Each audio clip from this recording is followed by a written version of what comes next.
ఇలాంటి అమ్మాయిల వల్లే కదా మొత్తం అబ్బాయిలంతా అమ్మాయిల మీద హేటెడ్ పెంచుకుంటుంది. తన పేరు సాక్షిజ and moreover she's a teacher. India got latent షోలో తను ఒక స్టేట్మెంట్ పాస్ చేసింది. ఆ స్టేట్మెంట్ ఏంటో తెలుసా? షీ హేట్ మెన్, ఎస్పెషల్లీ ఫ్యామిలీలో ఉన్న ఫాదర్ లేదు, బ్రదర్ లేదు, అందరినీ హేట్ చేస్తుందంట. రీజన్ ఏంటో తెలుసా? Because they are men.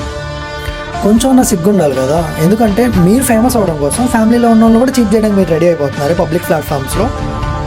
అసలు ఫెమినిజం అంటే ఏంటో తెలుసా మీకు? It's not about hating men and more over men versus women కూడా అస్సలు కానే కాదు. ఈ మైండ్ సెట్ ఉన్నంతకాలం టుగెదర్గా మనం ఏ రోజు ఒక బెటర్ సొసైటీని ఫామ్ చేయలేము. Men and women are equals. మెన్కి సొసైటీలో ఏదైతే రైట్స్ ఉన్నాయో అది 100% అమ్మాయిలకు కూడా ఉండాలి. అండ్ అది మీ బర్త్ రైట్ కూడా. జెన్యున్గా ఈ కాజ్ కోసం ఫైట్ చేసే వాళ్ళు ఎవరైతే ఉంటారో వాళ్ళే ఫెమినిస్టులు. అండ్ మోర్ ఓవర్ ఇలా ఫైట్ చేసే ప్రతి ఫెమినిస్ట్కి 100% ప్రతి అబ్బాయి సపోర్ట్ చేస్తాడు. నేను చెప్పిందని ఒకసారి ప్రాక్టికల్గా ఆలోచించి చూడండి, నిజం కాదంటారా?